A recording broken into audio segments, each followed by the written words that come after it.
नमस्कार, मैं अर्जुन पाठक और आप देख रहे हैं निर्वाणा न्यूज़ 18। G20 India.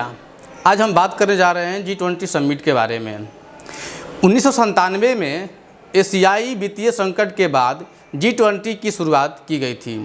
इस बैठक में पहले आर्थिक मुद्दों पर चर्चा होती थी, लेकिन बाद में और भी कई मुद्दों को इसमें शामिल किया गया। G20 समिट 2023 में 9 सितंबर को दिल्ली के प्रगति मैदान में आयोजित किया गया है, जिसकी अध्यक्षता भारत के प्रधानमंत्री नरेंद्र मोदी के द्वारा की जा रही है। उस समय पीएम मोदी ने कहा था कि कोविड के बाद की जो दौर था उसमें नई व्यवस्था बनाने की जिम्मेदारी हमारे कंधे पर है। मैं आपको आश्वस्त करना चाहता हूं कि G20 भारत की अध्यक्षता समावेशी, महत्वाकांक्षी, निर्णायक और सक्रियता भरी ही होगी। एक साथ मिलकर हम G20 को वैश्विक परिवर्तन और अध्यक्षता सौंपे जाने के बाद से ही भारत तुरंत इस तैयारियों में लग गया। 1 सितंबर 2022 से देश भर में इससे जुड़े कार्यक्रम को शुरू किया गया है, जो 30 नवंबर 2023 तक जारी रहेंगे। यानी 9 और 10 सितंबर को दिल्ली में होने वाले G20 सम्मेलन के बाद भारत में इससे जुड़े कार्यक्रम चलते रहेंगे। G20 सम्मेलन में भारत की जो भूमिका है वो बताने से पहले मैं ये बताना आपको ज़रूरी समझता हूँ कि आखिर G20 है क्या और इसकी जो शुरुआत क्यों हुई। क्या है G20? G20 यानी ग्रुप ऑफ 20, ये 20 देशों का एक समूह है। ये 20 देश साल में एक बार एक सम्मेलन के लिए इकट्ठा होते हैं और दुनिया भर के आर्थिक मुद्दों के साथ जलवायु परिवर्तन और कई तरह के विकास के मुद्दों पर चर्चा होती है, जिसमें स्वास्थ्य, कृषि, ऊर्जा, भ्रष्टाचार, ऐसे कई मुद्दे पर चर्चा होती है। सारे देश एक साथ मिलकर करते हैं। इस बार इस कार्यक्रम का जो अध्यक्षता है वो भारत कर रहा है। उसका प्रमुख काम किसी विषय विशेष के प्रति सभी देशों के बीच आम सहमति बनाना है। आइए हम जानते हैं कि G20 के सदस्य कौन कौन से देश हैं। Bharat, Argentina, Australia, Brazil, Canada, चीन, France, Germany, Indonesia, Italy, Japan, South Korea, Mexico, रूस, सऊदी अरब, दक्षिण अफ्रीका, तुर्की, यूनाइटेड किंगडम और संयुक्त राज्य अमेरिका और कुछ यूरोपीय संघ शामिल हैं। हर साल अध्यक्ष देश कुछ देशों और संगठनों को मेहमान के तौर पर आमंत्रित करता है। इस बार ये मौका हमारे देश भारत को मिला है। भारत ने Bangladesh, Egypt, Mauritius, Netherlands, Nigeria, Oman, Singapore, Spain और संयुक्त राज्य अरब अमीरात UAE को मेहमान के तौर पर बुलाया है। वहीं नियमित अंतर्राष्ट्रीय संगठनों UN, WEB, WHO जैसे और भी कई देश इसमें शामिल हैं और क्षेत्रीय संगठनों जैसे कि आसियाना की पीठों के अलावा G20 के अध्यक्ष के रूप में भारत की ओर से IAS, CDRI और ADB को अतिथि अंतर्राष्ट्रीय संगठनों के रूप में आमंत्रित किया गया है। G20 में शामिल देशों का प्रभाव G20 के सदस्य देश दुनिया की 60% आबादी की नुमाइंद करते हैं। इन देशों का पूरी दुनिया की GDP में 85% का, अंतर्राष्ट्रीय व्यापार में 75% का हिस्सेदारी होती है। G20 की अब और क्यों कैसे शुरुआत हुई थी? साल 1997 में एशियाई वित्तीय संकट 1997 के साथ वित्तीय मंत्रियों और केंद्रीय बैंक के गवर्नरों के लिए वैश्विक आर्थिक और वित्तीय मुद्दों पर चर्चा करने के लिए एक मंच के रूप में G20 का शुरुआत किया गया था। हालांकि G20 का फोकस सिर्फ व्यापार, आर्थिक मुद्दों पर ही नहीं होता है, लेकिन वक्त के साथ साथ इसके एजेंडों में व्यापार, सतत विकास, स्वास्थ्य, कृषि, ऊर्जा, पर्यावरण ऐसे कई चीज़ों को शामिल किया गया। हालांकि साल 2007 में जब पूरी दुनिया आर्थिक मंदी की चपेट में आई तो इस समूह की अहमियत और बढ़ गई। जहां पहले समूह में वित्तीय मंत्री और केंद्रीय बैंक के गवर्नर शामिल थे, बाद में इससे सदस्य देशों के राष्ट्रीय अध्यक्ष को शामिल किया गया। इस तरह से इन देशों ने मिलकर कई तरह के कार्यक्रम को चलाए। 2008 में अपनी पहली बैठक की और साल 2009 और 10 में G20 की 2 बैठकें हुई।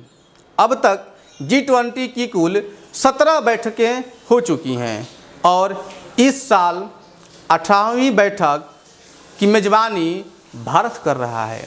भारत में G20 शिखर सम्मेलन भारत 1 सितंबर 2022 से 30 नवंबर 2023 तक की अध्यक्षता करेगा। 16 नवंबर 2022 को G20 बाली शिखर सम्मेलन, इससे पहले 8 नवंबर 2022 को पीएम ने G20 का लोगो लॉन्च किया था और भारत की G20 प्रेसिडेंसी थीम वसुधैव कुटुंबकम यानी one earth, one family, one future का अनावरण किया था। G20 लोगों को भारत के राष्ट्रीय ध्वज के रंगों में डिजाइन किया गया है, जो हमारे पृथ्वी सार्थक, समर्थक दृष्टिकोण और चुनौतियों के बीच विकास का एक प्रतीक माना जाता है। देश के उत्तरी छोर श्रीनगर से लेकर दक्षिण में तिरुवनंतपुरम और पश्चिम में कच्छ के रण से लेकर पूरब में कोहिमा तक के कार्यक्रमों को आयोजन किया गया है। सभी राज्य और केंद्र शासित प्रदेश इसमें कार्यक्रम में हिस्सा ले रहे हैं। इस कार्यक्रम के लिए देश भर में 56 आयोजन स्थलों को चयनित किया गया है, जिसमें 200 से ज़्यादा बैठकों का आयोजन किया जा रहा है। G20 में भारत की भूमिका क्या है? G20 सम्मेलन में 3 स्तरों पर भारत की ज़रूरत है। पहली, वैश्विक, जहां भारत को इस विभाजित दुनिया में अग्रणी भूमिका निभाना है, जिसकी लंबी समय तक छाप छोड़ना भी एक भारत का मूल्य उद्देश्य बन चुका है। साथ ही विकासशील देशों के सरोकारों को आगे बढ़ाना और कई ऐसे मुद्दे हैं जो अभी भी पीछे हैं, उनको भारत साथ लेकर चल रहा है और पूरी जिम्मेदारी से उसको आगे बढ़ा रहा है। दूसरी क्षेत्र, वैश्विक स्तर पर दक्षिण एशिया का अगुवाई देश भारत ही कर रहा है। इस वजह से दक्षिणी एशियाई के बाकी देशों के हितों को G20 का हिस्सा नहीं है। आगे बढ़ाने की जो जिम्मेदारी है वो सिर्फ और सिर्फ भारत को ही है। तीसरी, घरेलू, आज पूरी दुनिया में भारत के नाम का डंका बज रहा है। सिर्फ भारत को ही नहीं बल्कि पूरी दुनिया को भी भारत की ज़रूरत है। ऐसे में दुनिया भर में भारत की बढ़ती हैसियत की घरेलू जो माहौल बन रहा है उसकी पुष्टि करना भी एक बहुत बड़ी जिम्मेदारी है। G20 में भारत किन मुद्दों पर देगा जोर, आइए एक एक सिलसिलेवार चीज़ों से उसको जानते हैं। भारत अपनी पूरी ताकत के साथ दुनिया के प्रमुख 20 देशों का नेतृत्व कर रहा है। भारत को मौका मिला है कि वह प्रमुख वैश्विक मुद्दों पर आम सहमति बनाने का सामूहिक कार्रवाई के लिए जोर डालने की एक अगुवाई करे और साथ ही विकासशील देशों के एजेंडों का चैंपियन बनकर उभरे। सीधे शब्दों में कहा जाए तो यह वैश्विक मंच भारत के बढ़ते महत्व को दर्शाने के एक बहुत बड़ी महत्वपूर्ण भूमिका निभाएगा। इस सम्मेलन में चर्चा के दौरान कुछ क्षेत्र ऐसे हैं जहां भारत की अपनी कोशिशें ध्यान में फोकस करना उम्मीद है। जैसे जलवायु संकट से पे चर्चा होगी। भारत में जो जलवायु परिवर्तन और सशक्त विकास का चर्चा नेतृत्व करने की उम्मीदें हैं वह विश्व में रखी हुई है। भारत उस पर खरा उतरेगा। इस साल जो जलवायु परिवर्तन की वजह से भारत के कई राज्य जैसे हिमाचल प्रदेश, उत्तराखंड में भारी तबाही मची है, इस जान माल का काफ़ी नुकसान हुआ है तथा भारत के अलावा कई और ऐसे देश हैं जहां पर जलवायु परिवर्तन की मार को झेलना पड़ रहा है। हालांकि COP27 सम्मेलन में जलवायु परिवर्तन की मार झेल रहे देशों को मुआवजे के लिए कई घाटा और नुकसान फंड की स्थापना करने की बात बनी थी, लेकिन भारत G20 सम्मेलन में इस फंड का क्रियान्वयन के लिए कोई बात रख सकता है। साफ शब्दों में कहें तो भारत का जो अध्ययन विकासशील देशों को उनके जलवायु लक्ष्यों को पूरा करने के लिए है, वो एक वित्तीय और तकनीक सहायता प्रदान करने के लिए विकसित देशों की आवश्यकता पर केंद्रित करने पर है। हालांकि वित्तीय नियम और आर्थिक विकास पर चर्चा होना लाजिमी है। भारत दुनिया के एक ऐसे समूहों में शामिल है जहां पर एक देश ज़्यादा एक बाज़ार जहां अपनी दुकानें लगाने के लिए बाकी देशों में होड़ मची हुई है। इसका नतीजा ये है कि भारत सबसे तेज़ी से बढ़ती अर्थव्यवस्था है। भारत ने विकास को बढ़ावा देने के लिए हाल के वर्षों में आर्थिक सुधारों की एक श्रृंखला लागू की है।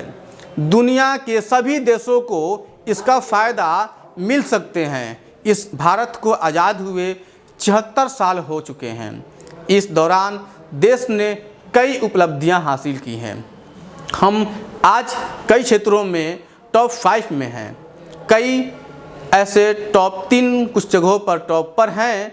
इसके बावजूद भारत को विकासशील देशों में गिना जाता है। इसलिए G20 एक ऐसा फोरम है जहां भारत अपनी श्रेष्ठता को और बेहतर ढंग से बता सकता है। PM मोदी का भी लक्ष्य है कि जब देश आज़ादी के 100 साल मना रहा होगा तब 2047 में भारत एक विकसित राष्ट्र होगा। दुनिया को बताने की ज़रूरत है कि भारत दुनिया का वैश्विक नेता बनने के लिए पूरी तरह तैयार और मजबूत है। भारत ने समय समय पर दिखाया है कि विकसित देश उन्नत संसाधनों के बावजूद वो मुकाम हासिल नहीं कर पाते हैं जो भारत अपने सीमित संसाधनों के साथ कर लेता है। चाहे वो मंगलयान हो या कोविड जैसी महामारी में 140 करोड़ देशवासियों की रक्षा करना या चंद्रयान 3, हर मामले में भारत और से बेहतर होते जा रहा है। दुनिया के बाकी देश भी अगर भारत के साथ मिलकर काम करेंगे तो ऐसा लगता है कि मानव समाज की उन्नति और पृथ्वी संरक्षण के प्रयासों में तेजी लाई जा सकती है। हालांकि G20 में भारत का उद्देश्य यही है कि भारत G20 का अध्यक्षता थीम भी वसुधैव कुटुंबकम या पृथ्वी एक कुटुंब एक भविष्य, ऐसे कई मुद्दे पर चर्चा होंगे।